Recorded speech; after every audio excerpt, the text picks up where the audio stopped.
सुरक्षा के मद्देनजर पुलिस ने नगर में किया फ्लैग मार्च। पूरा मामला उत्तर प्रदेश के बरेली जनपद के बहेड़ी का, जहां पर नगर की सुरक्षा व्यवस्था को बनाए रखने के लिए सीओ अरुण कुमार सिंह कोतवाल संजय तोमर ने पुलिसकर्मियों के साथ नगर में फ्लैग मार्च किया।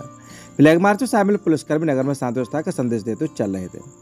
कोतवाल से शुरू हुआ फ्लैग मार्च मैन बाजार, कोतवाल, नैनीताल रोड, माथुर रोड, मोहल्ला गोदाम, होली चौराहा, Punjabi colony, power house road आदि स्थानों से गुजरते हुए कोतवाली पर वापस पहुंचकर समाप्त हो गए। कोतवाल संजय तोमर ने कहा कि माहौल बिगाड़ने वालों को किसी भी हालत में बख्शा नहीं जाएगा। उन्होंने नगर के लोगों से कानून व्यवस्था बनाए रखने के लिए पुलिस का सहयोग करने की अपील की। सच से कनेक्शन के लिए ब्यूरो रिपोर्ट हरीश कंगवार, देवरनिया। पूर्त निरीक्षक में छापा मारकर दो दुकान से बरामद किया अवैध 30 से अधिक गैस सिलेंडर। पूरा मामला उत्तर प्रदेश के बरेली जनपद के बहेड़ी का, जहां पर पूर्त निरीक्षक शिखा पांडे ने यूपी जिलाधिकारी की सूचना पर बाहरी कस्बे के 2 अवैध गैस रिफिलिंग की दुकान पर छापा मारकर 30 से अधिक अवैध गैस सिलेंडर को जब्त किया गया। पूर्त निरीक्षक शिखा पांडे ने पुलिस को 3 तारीख में बताया कि उप जिलाधिकारी द्वारा उन्हें 24 अप्रैल को समय करीब 4 बजे दूरभाष पर सूचना मिली कि नैनीताल रोड पर 2 अलग अलग स्थान पर घरेलू गैस रिफिलिंग का अवैध रूप से कारोबार चल रहा है। सूचना मिलने पर वह आपूर्ति लिपिक हरिशंकर पुलिस फोर्स का दुकान पर पहुंचे तो दुकानदार साजिद पुत्र वाहिद अहमद निवासी मीना बाजार ने बताया कि राजा टाकेश कस्बा बहेड़ी के सामने उसकी गैस चूल्हा रिपेयरिंग की दुकान है, जिस पर पूर्त निरीक्षक को छापे के दौरान 19 घरेलू गैस सिलेंडर, 15 भरकर खाली, 6 कॉमर्शियल सिलेंडर, 5 किलोग्राम के 4 भरे एवं 2 खाली तथा एक गैस रिफिलिंग की मशीन मौके पर मिली। वह दूसरी दुकान तनवीर अहमद पुत्र अखलाक अहमद निवासी तलपुरा निवासी सिंह गोटिया स्थित फाटक के पास इंडियन मोटर के बराबर गैस चूल्हा रिपेयर की दुकान पर छापा मार गया, तो उसके पास से टीम को 11 इंडियन घरेलू गैस सिलेंडर भरे, 2 electronic refilling machine, 1 manual refilling machine पाई गई। पूर्ति निरीक्षक द्वारा इस संबंधित जब दस्तावेज मांगे तो दोनों दुकानदारों में से कोई भी दुकानदार वैध लाइसेंस व दस्तावेज नहीं दिखा सका। छापामार कार्रवाई के दौरान टीम ने पाया कि दोनों दुकानदारों द्वारा गैस कनेक्शन धारकों से निर्धारित मूल्य से कुछ अधिक मूल्य पर गैस सिलेंडर खरीदकर उनसे छोटे सिलेंडर व गाड़ियों में रिफिलिंग का कार्य किया जाता है। पूर्त निरीक्षक ने दोनों दुकानों से जब्त सिलेंडरों को बहेड़ी गैस सर्विस सर्किट से रोड की सुपुर्दगी में दे दिया है। वहीं दोनों दुकानदारों के खिलाफ कानूनी कार्रवाई हेतु तहरीर पुलिस को दी है। कोतवाल संजय तोमर ने बताया कि पूर्ति निरीक्षक की तहरीर के आधार पर दोनों दुकानदार तनवीर अहमद पुत्र अखलाक अहमद व साजिद पुत्र वाहिद अहमद के खिलाफ आवश्यक वस्तु अधिनियम की धाराओं के तहत मुकदमा पंजीकृत किए गए हैं। सच से कनेक्शन के लिए ब्यूरो रिपोर्ट हरीश कंगवार, देवरनिया। देवरनिया नगर पंचायत बोर्ड की बैठक में शामिल हुए सांसद के सामने सभासदों ने चेयरमैन पर दागे सवाल। सांसद ने समस्याओं को दूर करने के दिए निर्देश। चेयरमैन पुत्र का अनाधिकृत रूप से बैठक में बैठना बना चर्चा का विषय। काफी अरसे बाद आयोजित हुई बोर्ड बैठक को लेकर भी जताए गए विरोध। पूरा मामला उत्तर प्रदेश के बरेली जनपद के देवरनिया क्षेत्र का, जहां पर काफी अरसे के बाद शनिवार को आयोजित हुई नगर पंचायत देवरनिया बोर्ड की बैठक में बरेली सांसद भी शामिल हुए। इसमें कुछ बिंदुओं और समस्याओं को लेकर नगर पंचायत चेयरमैन पर सवाल दागे गए। वहीं सांसद ने जल निकाय समेत अन्य समस्याओं को दूर जल्द किए जाने के निर्देश दिए। वर्तमान नगर पंचायत देवरनिया बोर्ड के गठन को करीब 2 वर्ष का समय होने को है, मगर इस बीच बोर्ड की बैठक 1-2 बार ही कराई गई। काफी अरसे के बाद शनिवार को नगर पंचायत कार्यालय में आयोजित इसको लेकर आवाज उठाई गई। बोर्ड की बैठक में पहली बार बरेली लोकसभा से भाजपा सांसद छत्रपाल गंगवार भी शामिल हुए। बैठक में शामिल 8 वार्ड के भाजपा के सभासद कमलेश कुमार ने सांसद के आगमन पर कोई खास व्यवस्था न होने पर नाराजगी जताते हुए सेंट्रल रोड पर बना MRF सेंटर की भी एक बार भी सफाई न होने, गुनाह रोड पर बने हुए पानी टंकी पर दवाई के छिड़काव, कोई मशीन से छिड़काव न होने का मुद्दा रखा। इसके अलावा अन्य सभासदों ने भी समस्याओं को उठाया। नगर में जल निकासी की बनी समस्या पर सांसद ने नाराजगी जताते हुए कहा कि इसे जल्द से जल्द ठीक किया जाए। सूत्रों के मुताबिक बैठक में देवरनिया मोड़िया जागीर के कुछ हिस्से में हुए सड़क निर्माण का मुद्दा भी गूंजा और इसकी गुणवत्ता की जांच की बात भी सामने आई।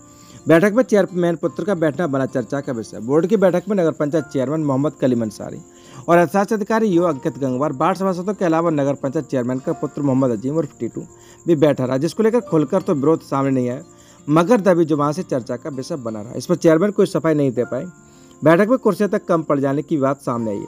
बैठक में वार्ड 8 के भाजपा सभासद कमलेश कुमार ने राम जानकी मंदिर से बाईपास तक रोड निर्माण की उन्होंने जल्द निर्माण का आश्वासन दिया है। बैठक में सांसद के भतीजे राहुल गंगवार, सभासद अमित गंगवार, मोहम्मद जीसा समेत अन्य प्रमुख मौजूद रहे। सच से कनेक्शन के लिए bureau report Harish Kangwar, Devarnia. Police को मिली बड़ी सफलता। मकानों में चोरी करने वाले गिरोह के 5 आरोपी चोरी के सामान सहित गिरफ्तार। पूरा मामला उत्तर प्रदेश के बरेली जनपद क्षेत्र का है, जहां पर चोरी के वारदातों को अंजाम देने वाले एक सक्रिय गिरोह का पर्दाफाश करते हुए थाना कैंट पुलिस ने 4 छात्र चोरों और चोरी के माल की खरीद फरोख्त करने वाले एक आरोपी को चोरी के सामान सहित गिरफ्तार किया है। यह कार्रवाई 24 अप्रैल को प्रभारी निरीक्षक कैंट की टीम के द्वारा की गई, जो वरिष्ठ पुलिस अधीक्षक बरेली के निर्देश पर चलाई जा रही वाहन चोरी छिनैती को रोकने हेतु चलाए जा रहे विशेष अभियान के अंतर्गत की गई। उपनिरीक्षक मोहित चौधरी के नेतृत्व में पुलिस टीम ने मुखर की सूचना पर कृष्णा कॉलोनी ट्यूबवेल के पास इन 5 आरोपियों को गिरफ्तार किया है। इनके पास चोरी की गई एक सोने की अंगूठी, सैमसंग LED टीवी, एक आईफोन मोबाइल, चोरी की चैन बेचकर प्राप्त 4000 रुपये नकद और 12 से प्रयुक्त लोहे की रॉड बरामद की गई है। गिरफ्तार किए गए आरोपियों के नाम इस प्रकार है: अवनीश पुत्र बाबूराम निवासी जोरतलिया मोहनपुर थाना कैंट, देव उर्फ देवांश पुत्र प्रदीप का निवासी ईसाइयों के पुलिया कटरा चांद खां, देव उर्फ पहाड़ी पुत्र रामू निवासी गरीबदास मंदिर आजमनगर थाना कोतवाली उम्र लगभग 23 वर्ष, आयुष रस्तों के पुत्र चिरंजी लाल उर्फ बबलू निवासी महादेवपुरम थाना कैंट उम्र लगभग 25 वर्ष, सोनू उर्फ अमनदीप पुत्र जोगेंद्र सिंह निवासी नकटिया जोरतलिया मोहनपुर थाना कैंट उम्र 19 वर्ष। इन पर आरोपितों पर आवश्यक कार्रवाई की गई। सच से कनेक्शन के लिए bureau report Harish Kambar Deoraniya. UP board 10वीं और 12वीं के परिणाम में जेल के बंद कैदियों का शानदार प्रदर्शन। पूर्व मामला उत्तर प्रदेश के बरेली का, जहां पर यूपी बोर्ड 10वीं और 12वीं के परिणाम शुक्रवार को 12:30 बजे घोषित किए गए। ऐसे बरेली जिले के दोनों जेलों में बंद कैदियों ने इस परीक्षा में शानदार प्रदर्शन किया। इस परीक्षा में सफलता प्राप्त कर इन बंदियों ने एक बार फिर यह साबित कर दिया कि कठिन हालात में भी शिक्षा की लौ कभी नहीं बुझती है। इस वर्ष केंद्रीय कारागार और केंद्रीय कारागार 2 के 21 कैदियों में से कुल 16 कैदियों ने अपनी कठिन मेहनत और संघर्ष के बल पर यूपी बोर्ड परीक्षा के पास की। यह सफलता न केवल उनके जीवन में एक नया मोड़ लेकर आई, बल्कि समाज के लिए भी एक प्रेरणा का स्रोत बन गई। केंद्रीय कारागार 2 के 6 परीक्षार्थियों ने 10वीं और 12वीं के परीक्षा में भाग लिया और सभी ने सफलता प्राप्त की। हाईस्कूल के परिणाम में नदीम ने 75.33% अंक प्राप्त कर जेल में टॉप किया, जबकि रवि ने 75.16% अंक प्राप्त कर दूसरे स्थान पर और जागलाल ने 71.33% अंक के साथ तीसरे स्थान पर रहे। इन परिणामों ने यह साबित कर दिया कि जेल में रहकर भी बंदी अपनी मेहनत से खुद को बेहतर बना सकते हैं।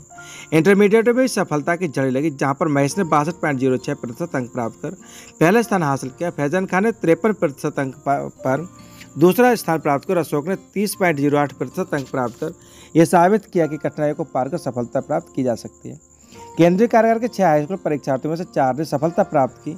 मीना ने 77% अंक प्राप्त कर टॉप किए, जबकि बजरुल खान ने 72.08% अंक प्राप्त किए। फुरखान ने 72% अंक प्राप्त किए और राजू ने 67% अंक प्राप्त किए। इंटरमीडिएट में 9 परीक्षार्थियों में से 6 ने सफलता हासिल की। हिमांशु ने 60% अंक के साथ पहला स्थान प्राप्त किया। सुनील ने 56% अंक प्राप्त किए। ओमकार सिंह ने 49% अंक प्राप्त किए। महमूद ने 49.04% अंक प्राप्त किए। सत्येंद्र सिंह ने 48% और गोपाल कृष्ण गुप्ता ने 60% अंक प्राप्त किए। सच से कनेक्शन के लिए bureau reporter Harish Kumar Deoraniya. Court में गवाही देने पर महिला को दोबारा रेप की धमकी, FIR। पूरा मामला उत्तर प्रदेश के बरेली का, जहां पर शिवगंज क्षेत्र के गैंगरेप पीड़िता को अदालत में गवाही से रोकने की धमकी देने पर मारपीट करने का मामला सामने आया।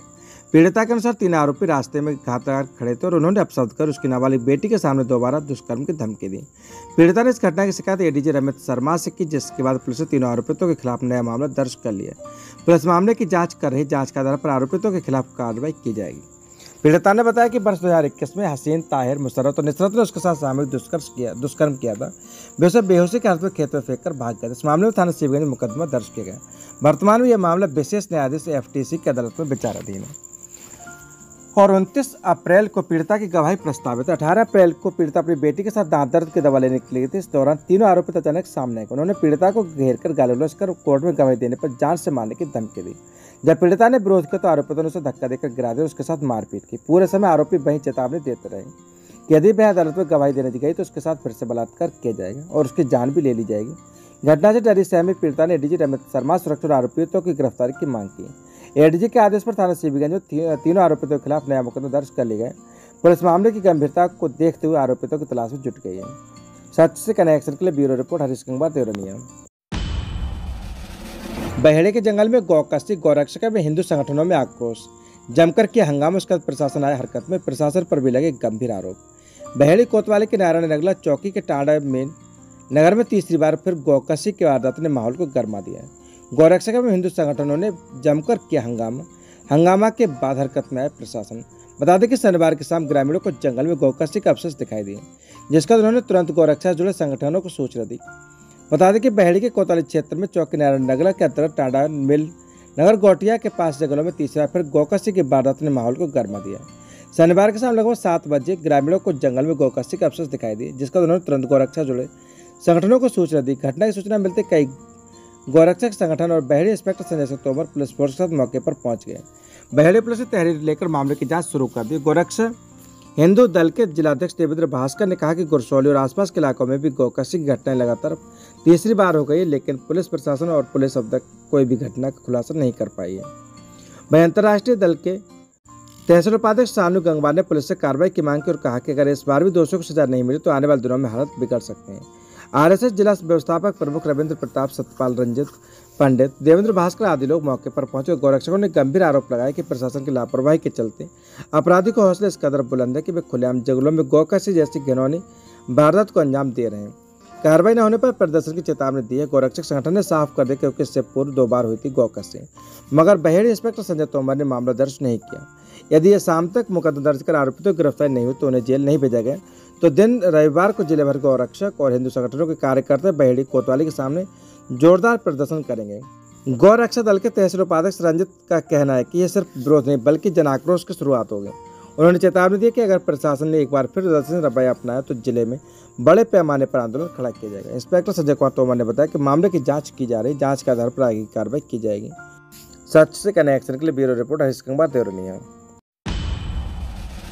डंपर ने बाइक को मारी टक्कर, सास दामाद की मौत, पत्नी गंभीर घायल। पूरा मामला उत्तर प्रदेश के बरेली का, जहां पर आंवला शाहबाद मार्ग पर डंपर की टक्कर से बाइक सवार युवक और उसकी सास की मौत हो गई। उसकी पत्नी गंभीर रूप से घायल हो गई, जो उसे अस्पताल में भर्ती कराए गए हैं। बता दें कि बरेली जनपद के आंवला तहसील क्षेत्र के रामनगर क्षेत्र में आंवला शाहबाद मार्ग पर एक डंपर ने बाइक में टक्कर मार दी, जिससे 2 लोगों की मौत हो गई जबकि एक महिला गंभीर रूप से घायल हो गई। पुलिस ने सबका पंचनामा भरकर पोस्टमार्टम को भेज दिया। बता दें कि थाना दातेर क्षेत्र गाँव खुकड़ी निवासी जीतू मौर्य अपनी पत्नी शीतल और सास निर्मला के साथ बाइक से शाहबाद से लौट रहे थे। संग्रामपुर और बालरपुर के बीच सामने से आ रहे डंपर ने बाइक को टक्कर मार दी, जिससे बाइक बुरी तरह क्षतिग्रस्त हो गई। घटना में 3 लोग गंभीर रूप से घायल हो गए। आसपास के लोगों ने दौड़कर घायलों को उठाया, एम्बुलेंस से अस्पताल भेज दिए, जहां डॉक्टरों ने जीतू मौर्य और निर्मला देवी को मृत घोषित कर दी, जबकि शीतल गंभीर हालत में बरेली रेफर किया गया। पुलिस ने शवों का पोस्टमार्टम को भेज दिया। रामनगर क्षेत्र में ई रिक्शा और बाइक की भिड़ंत हो गई, जिसमें 2 लोग गंभीर रूप से घायल हो गए थे, जिन्हें अस्पताल में भर्ती कराए गए। बराथानपुर के धर्मेंद्र व सत्येंद्र बाइक से हरदासपुर जा रहे थे। जंगबाजपुर व बराथानपुर के बीच ई रिक्शा और बाइक में टक्कर हो गई, दोनों लोग घायल हो गए। सच से कनेक्शन के लिए ब्यूरो रिपोर्ट हरीश कंबार, देवरनिया। पहलगाम आतंकी हमले में मारे गए लोगों को दी गई श्रद्धांजलि, मृतकों की आत्मा के लिए रखा गया 2 मिनट का मौन।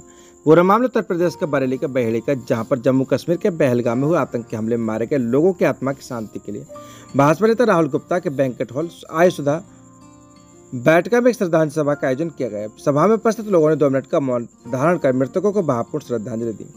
बुधवार को इस श्रद्धांजलि सभा में उपस्थित लोगों ने एक सुर में कहा कि आतंकवाद के खिलाफ कड़ी कार्रवाई होनी चाहिए। भाजपा नेता राहुल गुप्ता ने कहा कि आतंकवादियों को कड़ी सजा मिलनी चाहिए, जिससे कि आतंकवाद का खात्मा हो सके। श्रद्धांजलि सभा में भाजपा नेता राहुल गुप्ता, नगर अध्यक्ष सुनील रस्तोगी, ओम प्रकाश पिपलानी, सूर्या कुर्मी, राकेश शर्मा, धर्मेंद्र रस्तोगी, मयंक गुप्ता, सचिन सागर आदि लोग मौजूद रहे। सच से कनेक्शन के लिए ब्यूरो रिपोर्ट हरीश कंबार, देवरनिया। निर्माण कार्य में घटिया सीमेंट लगा दिया, भड़के एसएसपी, तुड़वाई दीवार, दी चेतावनी। पूरा मामला उत्तर प्रदेश के बरेली का, जहां पर एसएसपी अनुराग आर्य ने गुरुवार को अपने कार्यालय परिसर में चल रहे निर्माण कार्य की अचानक समीक्षा के दौरान घटिया से निर्माण सामग्री पाए जाने पर ठेकेदार को मौके पर बुलाकर जमकर फटका लगाई और अधूरी बनी दीवार को तुड़वाने के आदेश दे दिया। एसएसपी कार्यालय के मुख्य द्वार पर के समीप बने दिनों बाहरी दीवार के निर्माण का कार्य चल रहा है। गुरुवार के दोपहर एसएसपी अनुराग आर्य जैसे दफ्तर से बाहर निकले, उन्होंने निर्माण कार्य की प्रगति का निरीक्षण किया। निरीक्षण दौरान उन्होंने पाया कि दीवार तिरछी बनी और निर्माण में इस्तेमाल की जा रही ईंट पुरानी और जर्जर है। गुणवत्ता की जांच करवाई तो सामने आया कि उसमें सीमेंट की मात्रा मानक से भी कम है। इस पर एसएसपी ने तत्काल संबंधित स्टाफ से जानकारी ली, जिसके अनुसार यह निर्माण कार्य ई टेंडर के माध्यम से बलरामपुर निवासी ठेकेदार को दिया गया था। एसएसपी ने ठेकेदार को तुरंत कार्यालय में बुलवाए और गुणवत्ता में लापरवाही न बरतने की बात कही और उन्होंने इसको लेकर उन्हें फटकार भी लगाई। उन्होंने चेतावनी दी कि अगर आगे से ऐसा निर्माण कार्य किएगा तो गुणवत्ता समझौता नहीं होगा तो ठेका रद्द कर दिया जाएगा। उन्होंने एजेंसी को जिम्मेदारी सौंपी जाएगी या फिर विभागीय श्रमिकों से काम पूरा करवाया जाएगा। उन्होंने स्पष्ट किया कि किसी भी प्रकार की अनियमितता और निर्माण कार्य में घोटाले को बर्दाश्त नहीं किया जाएगा। सच से कनेक्शन के लिए आंवला से नगेंद्र सक्सेना की रिपोर्ट। चौपला पुल के नीचे मिले 2 शव, पोस्टमार्टम रिपोर्ट बताया कि हत्या हादसा। पूरा मामला उत्तर प्रदेश के बरेली का, जहां पर शहर को बीचों बीच स्थित चौपला पुल के नीचे वीरान पड़ी रेलवे लाइन के पास गुरुवार की सुबह 2 युवकों का शव मिलने से सनसनी फैल गई। शवों की स्थिति और घटनास्थल से बरामद वस्तुओं के आधार पर पुलिस ये तय करने में जुटी है कि मामला हादसे का या फिर हत्या का है। मृतकों की पहचान अभी तक नहीं हो पाई थी। घटना की सूचना मिलते ही GRP inspector Parvez Alam police बल के साथ मौके पर पहुंचे। उन्होंने बताया कि चौपला ओवरब्रिज के नीचे बंद पड़ी रेलवे लाइन के किनारे 2 युवकों के शव पड़े होने की जानकारी मिली थी। घटनास्थल पर पहुंचने पर देखा गया कि एक युवक की मौके पर ही मौत हो गई, जबकि दूसरा घायल अवस्था में पड़ा था। उसे तुरंत जिला अस्पताल ले जाया गया, लेकिन इलाज शुरू होने से पहले उसकी मौत हो गई। पुलिस के अनुसार घटनास्थल से शराब की बोतलें, कुछ नशीली गोलियां और सिगरेट के खाली पैकेट बरामद किए गए हैं। ऐसे संभावना जताई जा रही है कि दोनों युवक नशे की हालत में थे और अधिक सेवन के चलते उनकी मौत हो गई। हालांकि यह भी आशंका है कि किसी ने उन्हें नशे की हालत में जानबूझकर कोई जहरीला पदार्थ खिला दिया। हालांकि यह भी आशंका है कि दोनों युवकों को नशे की हालत में थे और अधिक सेवन के चलते उनकी मौत हो गई। किसी ने उन्हें नशे की हालत में जानबूझकर कोई जहरीला पदार्थ दे दिया, ऐसा भी हो सकता है। पुलिस ने मामले संदिग्ध मौत के तहत दर्ज कर जांच शुरू कर दी। मृतकों की पहचान होने के बाद परिजनों के बयान के आधार पर आगे की कार्रवाई की जाएगी। कोतवाली थाना प्रभारी का कहना है कि शवों की शिनाख्त के लिए आसपास के स्थानों से संपर्क किया जा रहा है और गुमशुदगी दर्ज कराने वाले लोगों से भी पूछताछ की। दोनों शवों को जिला अस्पताल की मोर्चरी में सुरक्षित रखवा दी गए और पोस्टमार्टम रिपोर्ट का इंतजार किया जा रहा है। पुलिस अधिकारियों का कहना है कि पोस्टमार्टम रिपोर्ट से स्पष्ट हो सकेगा कि मौत का कारण क्या था। नशे की ओवरडोज या कोई जहरीला पदार्थ या फिर कोई आंतरिक चोट या सामान्य आंख से नहीं देख सक रही। फॉरेंसिक टीम भी घटनास्थल का निरीक्षण करने के लिए बुलाई गई थी। सच से कनेक्शन के लिए आंवला से विशाल सक्सेना की रिपोर्ट।